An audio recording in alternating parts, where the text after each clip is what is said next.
Blessed Marriage Podcast here, and we are going to start the new year just by talking about how we, in the past 14 years, have gotten through the holidays, because that seems to be a hot topic for lots of couples and marriages, especially newer couples that are starting out, what their holidays look like, what to do, what not to do, how do you spend money, how do you not spend money, what's okay, what's not okay, culture differences, and just how to navigate through that time so that it's not hard, because holidays, as we know, can already be difficult. So don't add to the stress.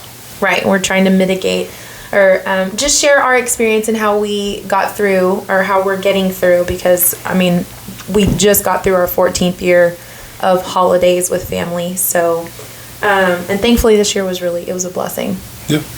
Say it probably was one of the smoothest years we've had.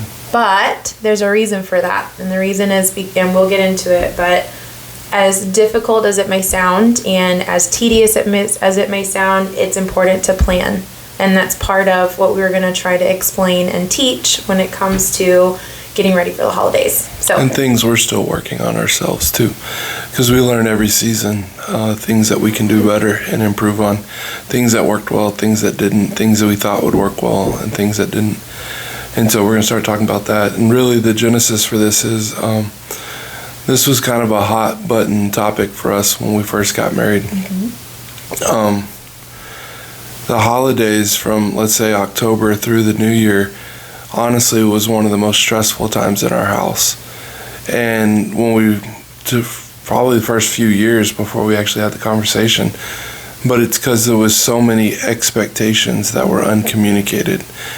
And also our love languages were very different, which that's a whole nother topic in and of itself, and we will get to that. We will cover it. But for me, the holidays, when he says the expectations were set really, really high, the holidays for me have always been just completely inundated with spending time with family and spending money on family. And I come from a big family, and just for us, it was difficult navigating that, because I had certain expectations of what Christmas would look like for our family unit. So, well, initially it wasn't even our family unit. The expectation was that I would just engraft in. Mm-hmm. And I didn't communicate that. And not have our own balance. And the reason why this can be a challenge, so let me preface this. So starting from mid-October through the new year, we have 3 of our 4 kids' birthdays, an in-law birthday, or one of our parents' birthday, both of our parents' anniversary, Thanksgiving, we usually host a Friendsgiving, Christmas, New Year's Eve party, letters writing party, and our anniversary.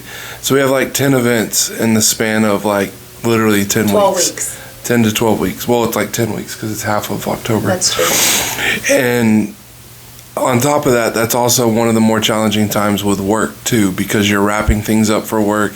You're trying to get it all done. And the last couple of years, we've started hosting the majority of the stuff at our house. Which that was a shift. I mean, and I understand that not everybody can do that. Not everybody has a facility to do that. But right now in the season that we're in, the house that the Lord has blessed us with, and just to try to mitigate the differences in family dynamics, it's easier for us to host it here at our house. So that was something that we opened up, I want to say, 5 years ago? Yep. Five years ago. Well, actually, because we did it. We haven't been in this house 5 years. Well, I was going to say, but we did it. I thought we did it once in Audubon when we had the kids. We tried, but it didn't go so well. Okay. So consistently, we've had every family function here. We've hosted any holiday, any family function has been here, be it Easter, be it birthdays. But also geographically, it works because it's closer towards Houston. When we have family coming down from Houston, and it just saves everybody a little bit of time when they're driving. And space. So and it's also like Switzerland, it's neutral ground. And then also, so Michael and I we're not 40 yet. We've got a little bit of time, but our parents we're starting to understand and realize the weight of the shift lost in what's happening with our parents. And so that's a reality that all of us have to face at some point in our lives. And so we're starting to face that. And we just decided that it would be... it's a changing of the guard of hosting family events to try to help take the burden. Do you call it the switching of the mantle? You can, but it's helping take that burden off of them. Yeah. As best we can to let them enjoy the time. And frankly, it's difficult. It can be difficult for grandparents when their houses aren't necessarily set up for that many littles. Anybody have littles? We have two littles, and then we have 2 olders, but we call them olders and littles or the twins. We actually say the olders and then the twins is how we kind of divide it up. But and as our family keeps growing with our siblings getting married and stuff and their kids and their extended family, it's easier to kind of it keeps multiplying. It's easier to kind of have a neutral spot that's in the middle for all of them, for everybody to come and feel more comfortable. Okay, so he mentioned what our holidays look like. Most of them occur here. Within the span of 10 weeks, we have 13 activities, if you will. And we'll feed about 300 people during those 13 activities. I mean, really, it's just, but like I said, I thrive off of that. He has had to. That sounds really mean, but he really has. I'm okay with it, but I have to have a plan and structure. When I know I'm about to have 60, 70, 80 people come to my house. Anybody else a high eye? You just want to be around people all the time. You're excited. My wife will just invite people over and be like, it'll work out. It's going to work out. And I'm like, I'm supposed to be providing food and all this other stuff. And but that's also, for me, that's not being a very good steward. Yes, it's very, it's outgoing, it's fun, it's friendly to invite everybody over. But it gets to the point where it's like, is this truly becoming a blessing, or is this becoming more of a stressor between the two of us whenever we're not planning it accordingly? So he talked about what it looks like for us when we made the shift. Do you want to talk a little bit about culture dynamics? Yeah. So the other thing we learned is that pretty quickly, by year 2 or 3, she mentioned love languages and just expectations and family norms. And let me back up a step on that, because I've talked to a few different couples recently about this. I think one of the healthiest things in Scripture says that the man will leave his parents and cleave to his wife, leave and cleave. And basically you become a new creation, like a new family. You have a new family nucleus. And you're never being disrespectful to your heritage. But you have to set a new norm, especially if you have very differing family dynamics, or if, let's say, one spouse family celebrates Christmas and one doesn't. We've seen that too. Both of them celebrate, but they celebrate very differently. They can all bring different stressors, because everybody wants to spend time with each other around the holidays. But when they have different expectations of what that looks like, be that Christmas Eve versus Christmas morning versus Christmas night, when we celebrate Christmas, being flexible to maybe celebrate Christmas not on Christmas. We have friends that we're blessed that all of our family basically both of our parents live within 10 miles of us. So we'll do one family on Christmas Eve, because we had family traditions that were more prominent on Christmas Eve. So we'll do my parents' Christmas Eve. We go to her parents' house Christmas afternoon, evening, because Christmas Day. Well, that's what afternoon, evening, because... Oh, you said, okay. Sorry, you said Christmas Eve, evening. Okay, so Christmas Eve is with my parents. Christmas afternoon, evening is with your parents, because Christmas morning and into lunch is always our nucleus, doing our family traditions, setting our thing. Because what we found is the first years for Thanksgiving and for Christmas, we were rushing the kids through everything. They were just so stressed out, they didn't want to be there. And nobody was happy. Neither of our parents, They wanted to spend time with their grandkids. Their grandkids weren't happy. Like, they were stressed because it's like, hurry, hurry, hurry, let's go, go, go. You can only eat half a meal because we got to go eat another meal in 45 minutes. And then you get to the next place and everybody's sitting there waiting on you, and you walk in and then they're like, all right, amen, now let's eat. And it's like, we literally just ate. And so setting up and talking not in the holiday season or not right after it, usually first few times we had the conversation was in the spring, early summer. Started talking with our parents to figure out what would work for everybody, especially with our siblings and our siblings' networks and stuff that they were doing. And I want to point something out too, that Michael said very kind of nonchalantly. He said, we as a couple brought it up to our parents. It wasn't me going to my parents and saying, this is what we're doing. It was us as a unit saying, this is what we would like to do.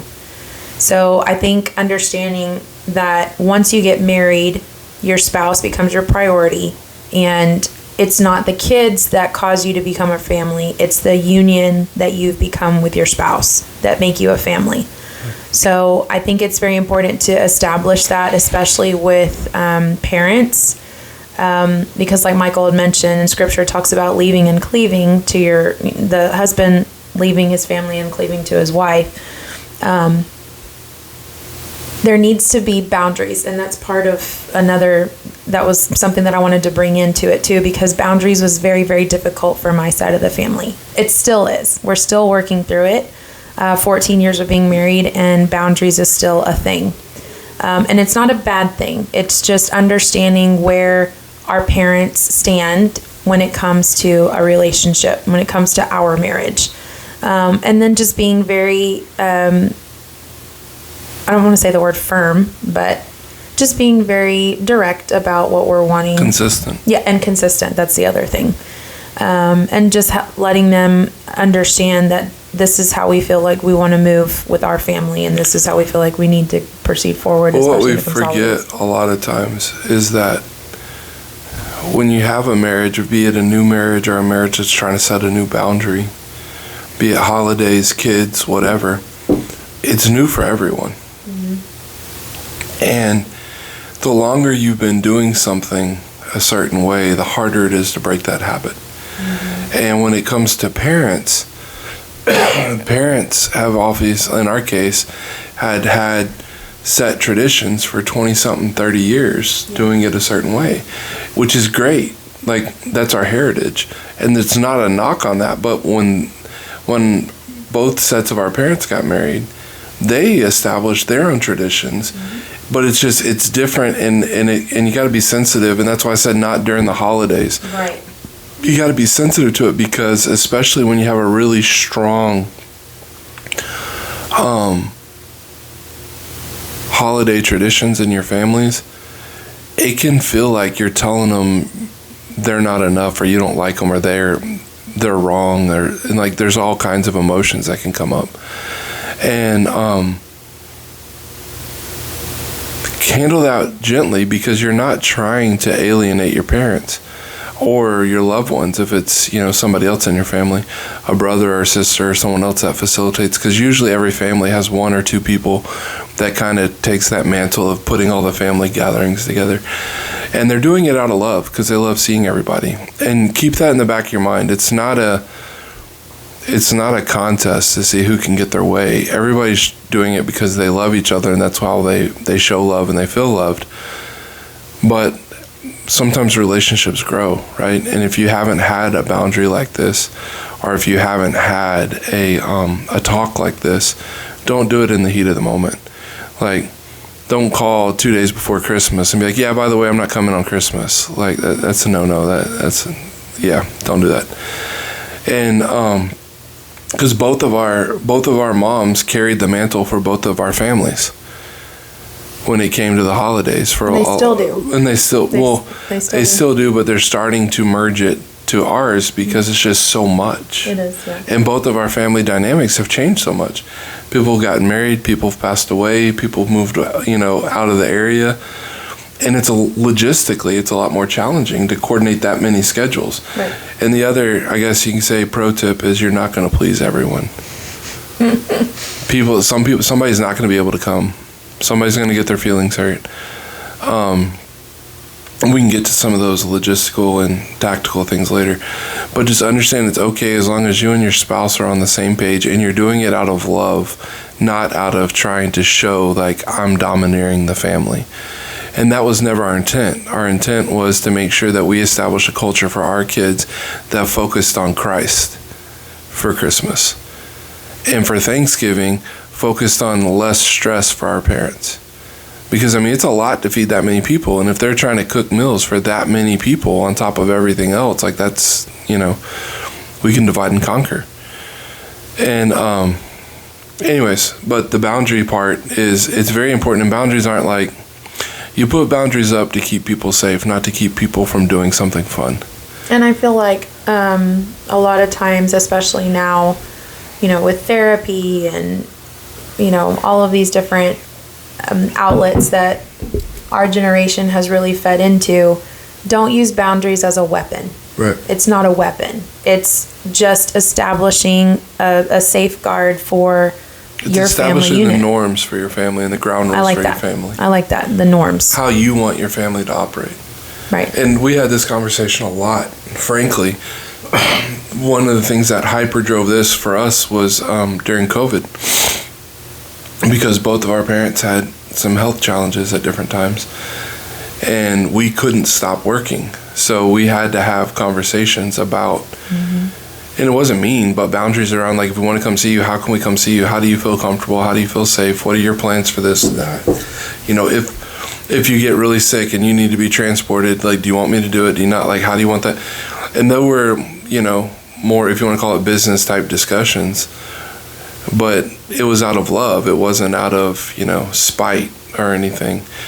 And but it's hard because, I mean, as a parent, think about it. You've been the one setting rules for your kids, and all of a sudden you come in and it's almost like your kids are trying to set rules for you. Right. And so be delicate with it and understanding that, and don't go in like a bull in a china cabinet, but go in with the understanding that we're all trying to be on the same page so that we can set ground rules for what this new family looks like. Because when you leave and cleave, there's a little bit of a tearing. And we take it for granted that our parents would embrace that and understand it. But it's not that they're not, but it's almost like a miniature grieving process of a transition. And you have to understand that and be sensitive to it.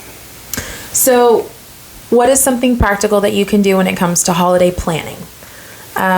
Michael and I have said it, several times. We establish your own family culture. Okay. So not 2 days before Christmas, not necessarily right after the new year, somewhere in between, somewhere within the year, have a sit down conversation with your spouse and say, this is what I liked about my family tradition. This is what you liked about your family tradition. What is something that we can incorporate from both so that we still keep our heritage, but also include our family, and also teach our kids why we do what we do, right? Especially when it comes to the holidays. Why do we celebrate holidays? What makes it special? Anything as simple as Valentine's Day. To me, when I grew up, Valentine's Day was a really big deal in our house. Is it a big deal in our house now? No. I teach my kids that the ultimate greatest love that we could ever experience is the love of Christ. And then what that looks like this side of heaven, obviously, is magnified when in a marriage. And so Michael and I, we don't even celebrate Valentine's Day. We don't, and I understand it's been commercialized, but my point is that you take the holidays that were special. So again, Valentine's Day was a big deal. Easter was also a big deal in our house. Why do we still celebrate Easter? Obviously, we understand that around that time period is when, Christ his death, burial, resurrection, and what that means to our salvation. So that obviously we still hold very, very close. We still celebrate that. We bring both families together. We have, we celebrate that still. Another one, obviously, birthdays. Birthdays is a big deal on my side of the family. It was my mom always would go over and above, still does, for everyone's birthday in the family, because that's just events and gatherings. And like I said earlier, family was just, I mean, everything that we did went around our family and extended family. It wasn't out of the ordinary for me to have anywhere from 30 to 40 people at a gathering. That was normal for me. What wasn't normal was my first Christmas with his family, which was the 5 of us. And that was it. That was very strange for me, because I was like, but that was that there. It was just, and everybody opened presents one at a time. One at a time. Oh my goodness. For Christmas, she leaned over and asked me, she goes, "Is everybody okay?" And I was like, "Yes, they're fine." And we've incorporated, I loved that, because I mean, it was literally one Christmas, our first Christmas that we did 2 different houses. We went to his parents' house because we didn't have kids, so it was very easy for us to do, the 2 different things. And then we very quickly realized when we have kids, we're not going to be able to do this back and forth. We have to establish what's important. And so Christmas Eve at his parents' house, everybody took their time opening presents one at a time. We got to see every detail, every expression on everybody's face, and that was very special. It was very precious, and I appreciated that. And go to my house, and there's 40, 50 people opening presents at the same time.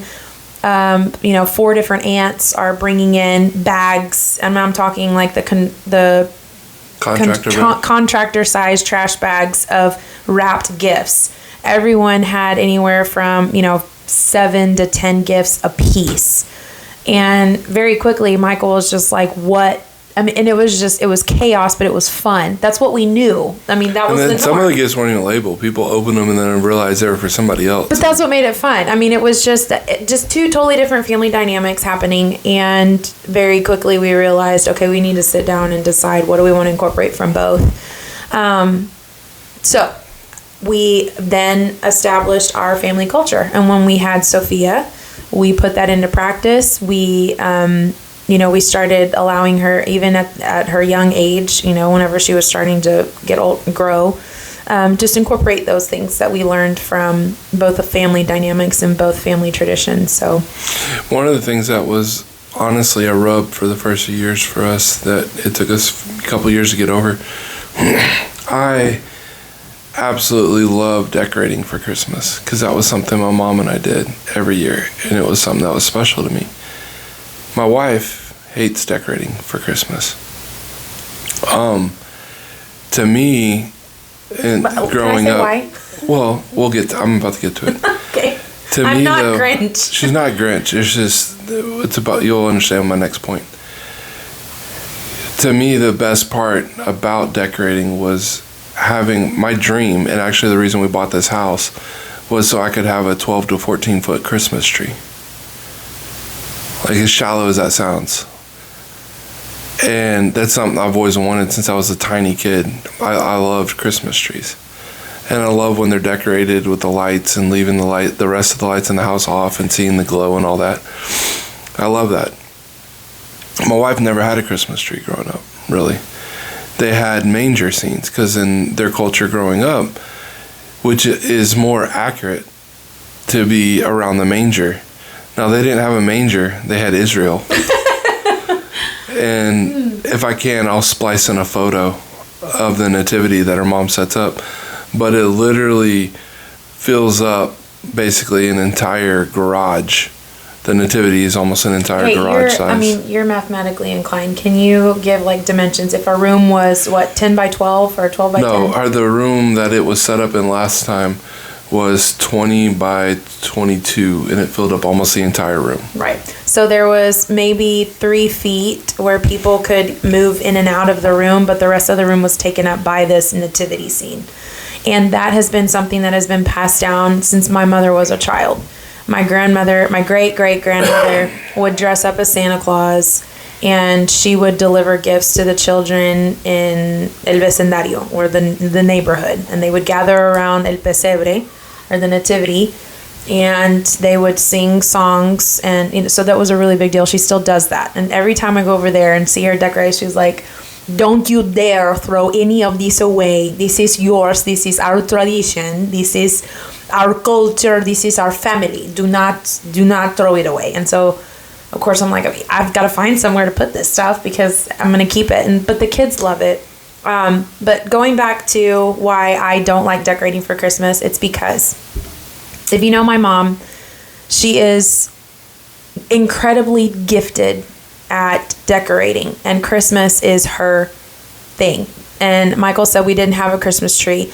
We had 6 or 7 all over the house. There was not one Christmas tree that we would sit at and open presents under. It was always in the nativity in the game room in the house that we were growing up in.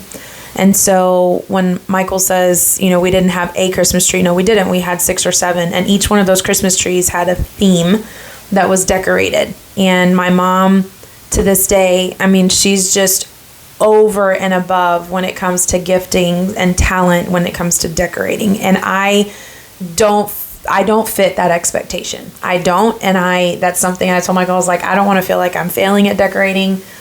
So decorating is not my thing. I can make babies, I can sing, I can bake cookies, but don't ask me to decorate. That's not my thing. Oh, and I learned how to make bows this year. That was a really big deal for me. And wrapping presents with my mom, that was another huge tradition. So when Michael said we're only getting the kids, 2 or 3 gifts each, I was like, what do you mean? Like, I'm supposed to stay up until 2 or 3 o'clock in the morning wrapping these gifts, with ornate bows and ribbons. And he was like, no, each kid is only going to get 2 or 3. And that comes into finances, planning financially for Christmas so that it doesn't become a stressor. But going back to what he was talking about with why I don't decorate, it's because that expectation was set and I just don't feel like I have that. That's why we don't have that's why I don't decorate for Christmas. It stresses me out. And kid you not, January 1st at 11 o'clock in the morning, Christmas is coming down. Every year. We've done it now for 5 years. We usually have Michael's best friend come and stay with us, him and his wife. And they're in the midst of packing their stuff, and we're in the midst of taking down Christmas. It hasn't failed since in the 5 years that we've been here in this house. That's what we've done. This year, with the twins being a little bit older, it was taken down within 30 minutes. We were we had it expedited. When you wake up and she's already got breakfast made, she's got an agenda. And she's like, go get your booty up in the attic and get the boxes down. We're going to take Christmas down. Simple things like that. When I told him, I said, Mom's Yuletide joy is gone. And Judah started laughing. They call me the Grinch then. But I like to be efficient. There's, I want to get things done. But anyway, simple things like he loves pigs in the blanket on Christmas morning. So whenever he said we want our family unit to be together Christmas morning and establish that family time, he wants pigs in the blanket for Christmas morning. Something that we incorporated for my family is we read the 2nd chapter of Luke. This year, I wanted to incorporate the 1st chapter of John. And when I mentioned that to my dad, he just kind of looked at me like, what? I was like, just the first couple of, verses 1 through 5, because it explains who Jesus was or who Jesus is. And so we incorporated that this year with our kids. We read, like I said, the 2nd chapter of Luke, and then we incorporated John chapter 1. And then each kid opens one present at a time. And then we're usually at my parents' house by noon. And then Christmas Eve with his parents, same thing. We open one present at a time. We have a nice dinner. Now at church, we've been doing Christmas Eve services. Mm-hmm.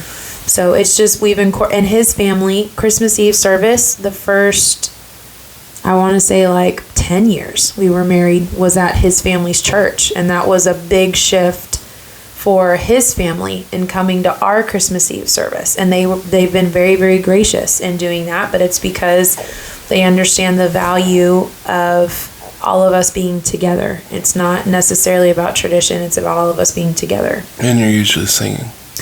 And I'm usually singing for Christmas Eve. Yeah. So, we can't all go there and you're singing over here. So, anyway, that's a little bit about our family dynamic. Let's talk about finances. So how does it not become strapped? So, one of the things we did is try to set a budget for Christmas. There's that word. To save up for throughout the year. I think we've only been successful actually keeping the budget maybe a couple of times. The other thing with this is learn each other's love languages and stressors and how people respond. Something I learned, and I'm not picking on my wife, but something I learned about my wife later that I should have learned sooner. when she feels stressed and doesn't like the presents, because she doesn't buy presents, it stresses her out to buy presents. Why? Because she doesn't feel like she got the right one or didn't spend enough on it. And where did that come from? Because she doesn't listen to what people say about what they want. I mean, if he's being honest. And so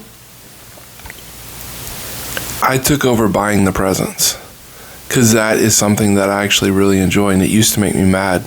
It still does at times, and I have to get over that, because it naturally comes to me to listen throughout the year to hear what people are really interested or liking, and then to be able to get them something that they may not even specifically ask for, but because of their interest in things, it feeds directly into it. And to me, that's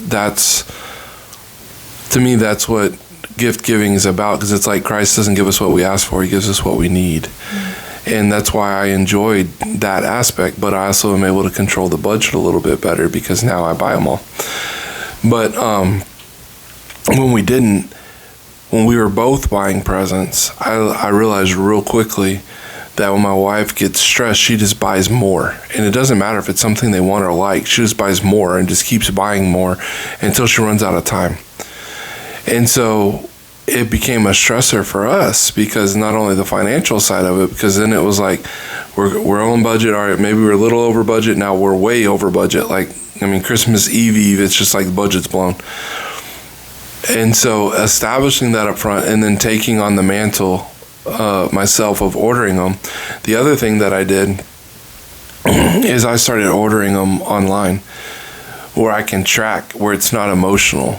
And it's still, I don't want that to sound bad. You don't get caught up in the hype of like, you got to buy this. And so I have time to look through reviews, look at things. And so I'll add stuff in the cart, in the wish list throughout the year when I hear the kids talking about something. Or, really smart. Or when we're walking around, I'll add things on one of my wish lists, and then I can look at it. And typically what I do is get them something they need that's like really practical, something that'll help them grow, and then something that's fun. So you want to talk about what we got them this year? So for this year, like, we got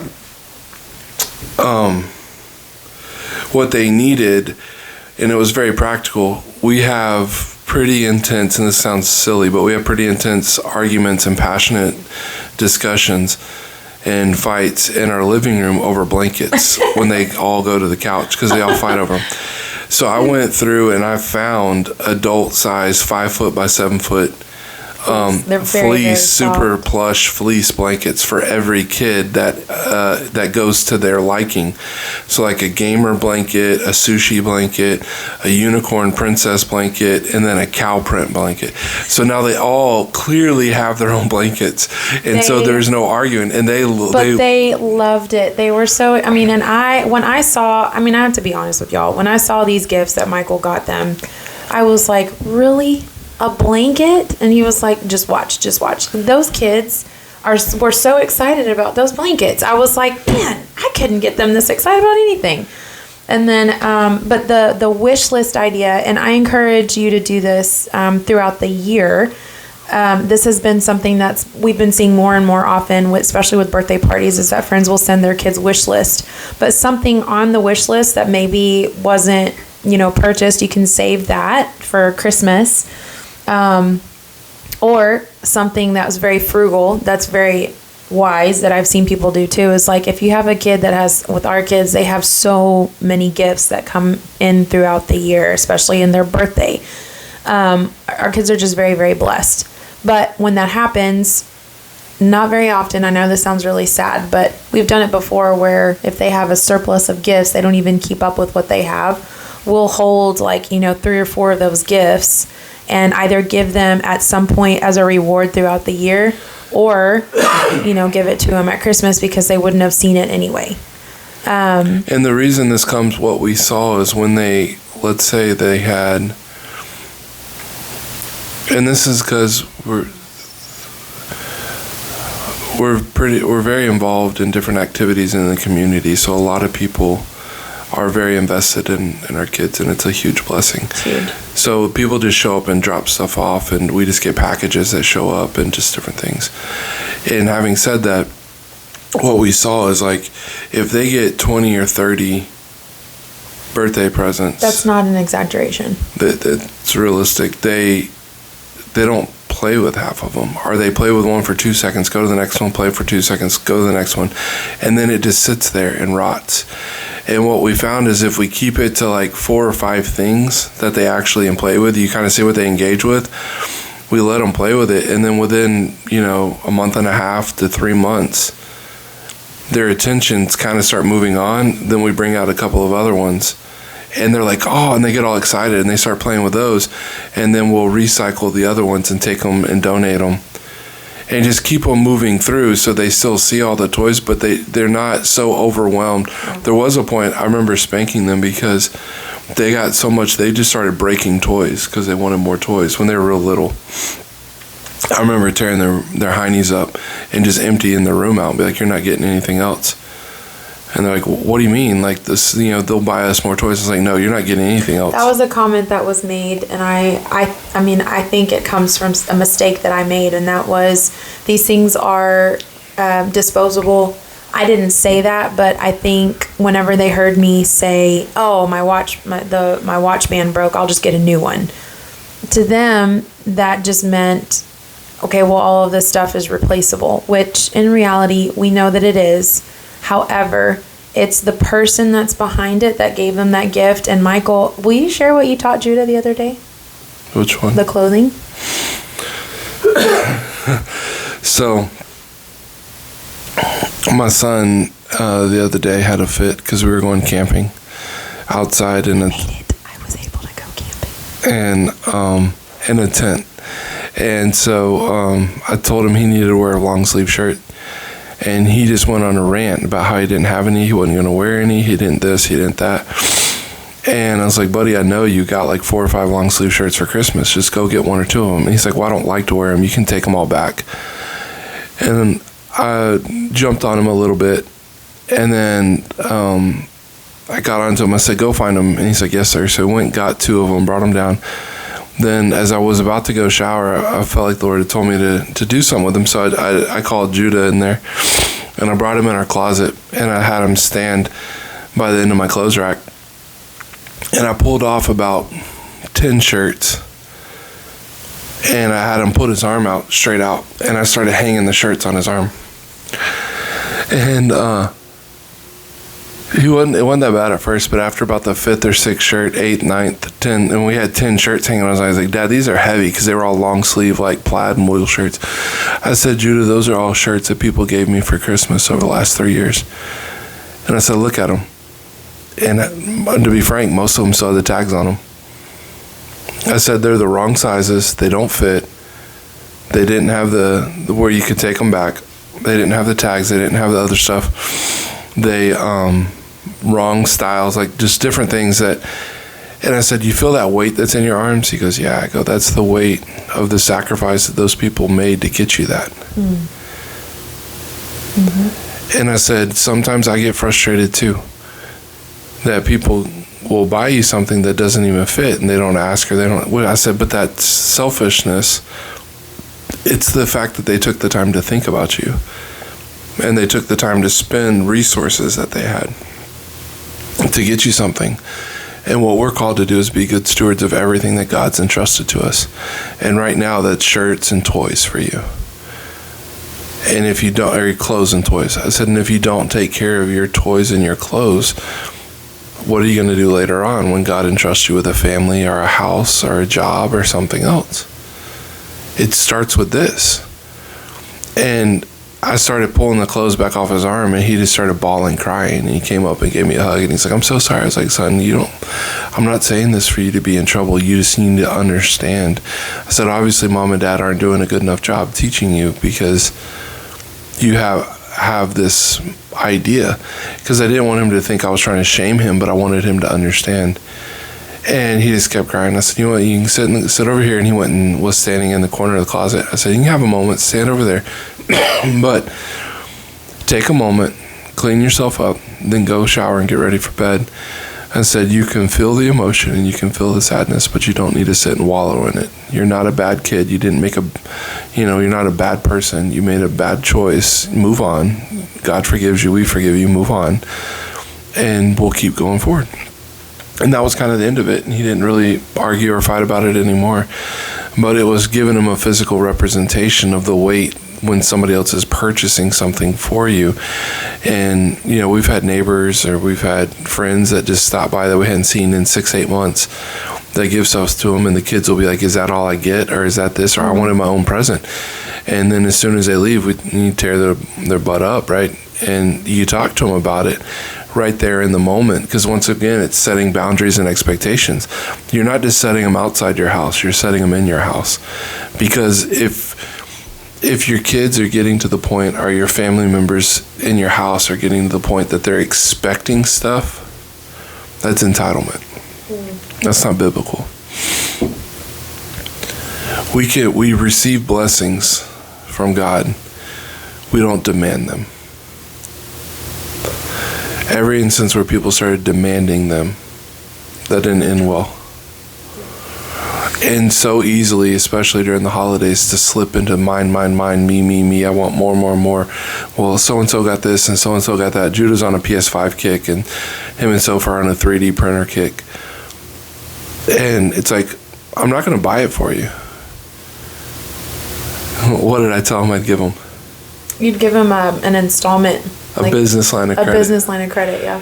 Where I'd give them the money for it, but they had to pay me back over each month so that they would start learning that they can't just buy that. Because the other thing we noticed is that they would buy stuff to consume it. Mm-hmm. And this all plays into finances. I mean, whether it's buying or planning for the holidays, but also just teaching the weight of what it means to be a good steward financially. And I mean, we're trying to teach that to them even now.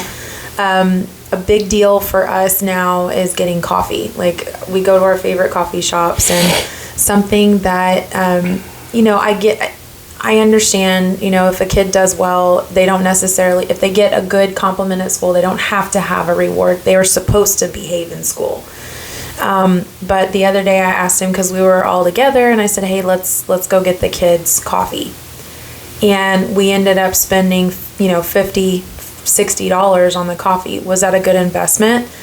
What we did was we taught them, we sat at the coffee shop, and we just showed them, Judah was the one that asked. He was like, how much is this coffee? And we told him, and he was like, this coffee that I'm drinking costs that much? And I said, yeah. And he just kind of looked at it, and he just drank it slower. Mm-hmm. And he really started to kind of just sit back and enjoy the conversation that was happening. Now, the twins are a different story.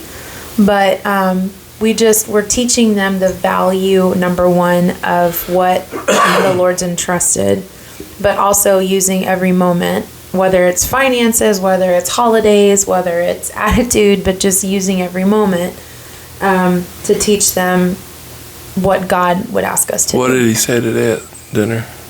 Did you hear him? So we had him and Michael actually cooked dinner for us tonight, and it was spaghetti and meatballs and leftover pizza and garlic bread. And garlic bread that Michael made. It was delicious. But Michael was he sat back and he was like calculating in his head, and he was like, this dinner cost us about $25 to make. And Judah said, yeah, well, what if we went out to eat? And Michael looked at him and he said it would be about $20 a plate. And Judah just kind of sat back and he said, for us to go out to eat, that's like, and he started counting around the table, and he was like, Dad, it's better just to eat at home. But I mean, and he said, no wonder y'all like eating at home now, because it costs so much to eat out.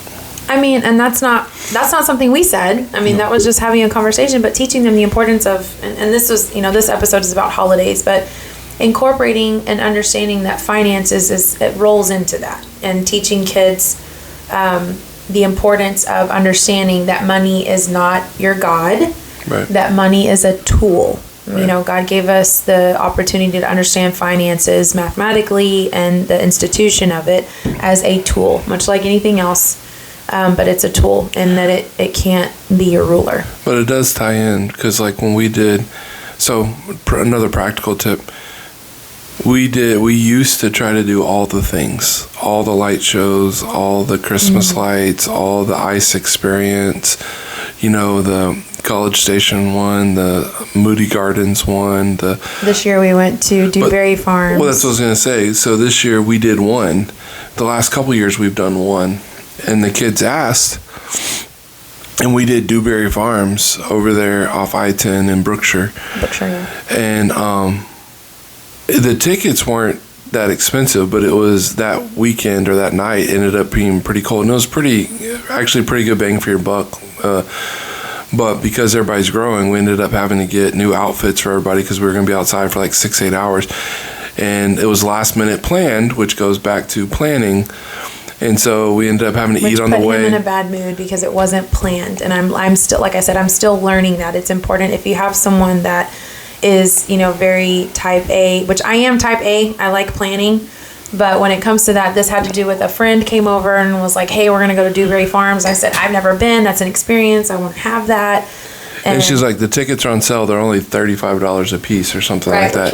Which was. Well, we ended up spending $370 because we had to go buy clothes. We had to buy jackets. We had to buy hoods. We had to buy gloves. We had to buy dinner because we decided at 1 that we were going and we had to go like right then. Yeah, because the tickets that we got were for 5. So we ended up being in Pearland by 3, eating, finishing by 4, driving an hour to get to where we were going. But if we had planned it, we could have done that for almost half that. Right. That was my frustration, was because, which I'm okay with spontaneity, and you can have spontaneity, but you either have to budget spontaneity in the fact like, hey, this is a slush fund if we want to go do something fun. But then we had friends call later on, a couple weeks later, that wanted to go to Moody Gardens. And I was like, hey, we can't. I mean, we already spent like almost $400 going to look at lights. And now, we're still talking about the holidays, but now I know here in Brazoria County they have the scavenger hunts, the Christmas scavenger hunts. But that was the compromise. We did the scavenger hunt. And it was free. It was in the car. We did get the kids hot chocolate at Buc-ee's. Yeah. And everybody was in their jammies. But, you find, especially with families, you find things to do. Make something up. Artificial intelligence now, or AI now, if you go into ChatGPT and say, give me the top, 5 things that I can do with my kids that are for free during the holidays. Type in the geographical location, and I guarantee it'll come up with this list of things. But for this one, it was for Brazoria County, and it came up with, 25 locations for us to look at with the top, Christmas decorated locations and houses that you could go to. Yeah.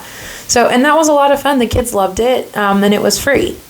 And then there's just different things that you can do in the holidays, but the key points that we wanted to get to through tonight is, number 1, understand the cultural dynamics between the families and how to establish your own cultural dynamic within your own family, you and your spouse. Point number 2 was how to plan accordingly and not do it the week before Christmas, or to have an idea of what you're going to spend financially, to have that planned out as well.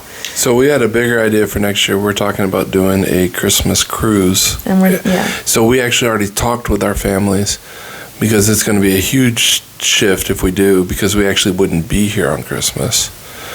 And it's going to it'd be a lot larger financial commitment because of the number of people going on the cruise. So it's something we would start planning now and paying on now every month, setting aside, so that we would then not have that huge burden at the end of the year. And we already talked to the kids about it and say, hey, look, if we do this, we're going to start doing some experiences and not as many gifts.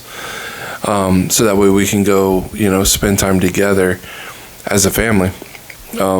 And that idea actually came from a really good friend who has, she's got a big family too, and her kids are getting older. And she told me that, we asked the kids this year what they wanted, if they wanted presents or if they wanted experiences, and they said experiences. And so I talked to Michael and I was like, that sounds like a really good idea. Let's propose it to the kids. Now, obviously we're the ones that make the decision ultimately, but the kids they are excited and ecstatic. So, and oddly enough, both sides of our parents were like, that sounds good. That sounds like a great idea. And we'll see if it actually, for us, it will come to fruition in the name of Jesus. We'll see if the grands get to come. But that was and also with holidays, understanding and setting boundaries within your family as just the norms. Understanding that boundaries are the norms that you're wanting to establish for your family. One other thing that I was wanting to, because we're probably getting close on time, one of the things that I wanted to talk about, because it's at the tail end of the holidays, but I think it's one of the keys to all of this and can kickstart it. We're trying to do a better job of it this year. But strategic planning as a family. So like strategic planning for 2025. So what we did was, since our anniversary is mid-December, what we started doing on our anniversary trip was talking through what are our family goals, our spiritual goals, business goals, and financial goals for 2025. When you set those guiding stars and you pray about it, and then we do a letter writing service at church on New Year's Eve where you write a letter to God talking to him about what you want to accomplish this year, your normal goals, and then your like stretch goals, the things you think are impossible. And then you self-address it, and they mail it back to you in like May, June. And it's really cool because it gives you a monument to see something that you thought would take a whole year that God already did in like 5-6 months. And I'd encourage you to do it yourself if you can. If you can't, or you're local, you can come to Life Foursquare on New Year's Eve and do it if you want to. But when you set those priorities and you set those and you're prayerful about them, you're not just on the whim, right? And you're prayerful about them knowing, we talked at like Thanksgiving and said, hey, on our anniversary trip, I want to talk about these things. And this was one of them. And this was one of them, yes. And something hopefully we'll get to announce pretty soon is another one that we've been working on for a while. But when you make those decisions not in the heat of the moment, when the crises come throughout the year, because they will, it's a lot easier to navigate them because you remember where your guiding star is. Because if Megan came to me in October and said, I really wanted to go on a Christmas cruise this year, and it's going to be whatever, $8,000-$9,000, and it's like October, and I know I got 5 birthdays, 3 Christmases, and all this stuff like in the next 10 weeks, and she just basically is like, hey, pull $9,000 out of your hat and go buy this. But it all goes back to but that's part of the point though. So we talked about it now. Yeah. So we have a year, and so the conversation was, I would really like to do this. Okay, so then what are we going to do to set aside the money to do that? Because we can't do everything we're doing right now and add another $10,000 on top of that.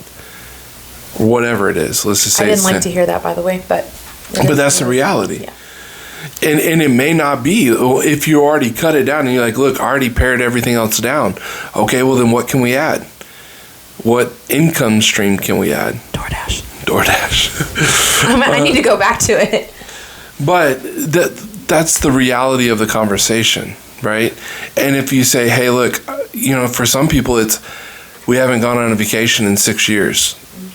I know friends that they hadn't gone on vacation in 6-7 years, and they're like, we need to go on a vacation, just the two of us, and we need to go on a family vacation this year. Okay, so now you have your goal. Now what's your metric? What's your timeline? All right, family vacation is going to be spring break or summer or whenever. You pick a time. And then you set your budget. Now you have your time frame of what you need to save between now and then start a chart. If you don't measure something and you don't track it, you're not ever going to get there. Same thing with you if you want to do a couples retreat or a couples like a you and him or vacation. Okay, well for us it's only really practical to do that while the kids are at school. And Megan came up and said there was a specific event that she really wants me to go to with her in another state on a specific date, and this is how much it costs.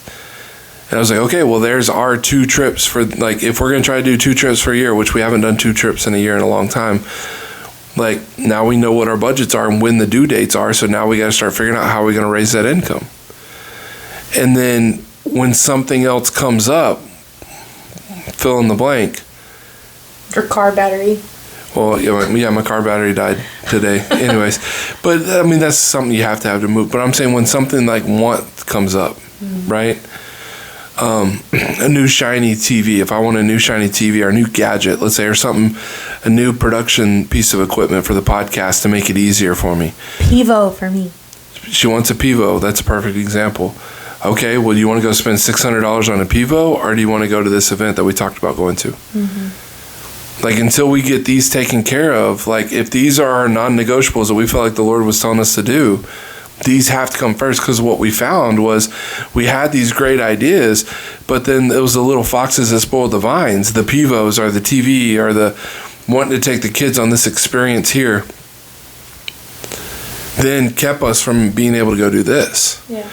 But if we talk about it, let's say, in May, April, whatever, something comes up, and let's say a kid gets an opportunity to go on a trip or do something, right? You're not so inflexible. Nope, we didn't plan it in January, so we're not doing it. No, it just says, hey, look, we said this was number 1 and this was number 2, and we weren't looking at anything else after that. Now this new item came up. Is this more important than number 1? No. Is it more important than number 2? Maybe. Okay. Then we talk through that. If it takes the place of number 2, then that's now our focus. And we drop number 2, and it's not a fighting point. But that's how you keep it where it's not emotional. You're still being, it's not emotional, sounds bad, where it's not a fight. You're staying objective on it, and you're staying on point and on target as you move through. And you're communicating. You have to communicate with your spouse. Because they're not going to read your mind. They won't be able to read your mind, and they're not going to know what your needs or what your wants or what your dreams are. They won't know that unless you talk to them. You randomly send me memes of people on a cruise. I'm not going to. Or Airbnbs. But okay, so that, thank you for listening. So we had mentioned one of the things that we had planned was to have this. When we said this meaning we're going to make every effort to have something new for you every week. So 52 videos by the end of the year. 52 videos by the end of the year is our goal. So this is video number 1 for 2025, but we're continuing on with Hesed Marriage Podcast. Hope you enjoyed. Like and subscribe. Let us know in the comments what you would like to hear about, and we will do our best to meet your needs and to serve you there. We look forward to the next episode, and as we would say, because this is January 3rd, Happy New Year. Thank you.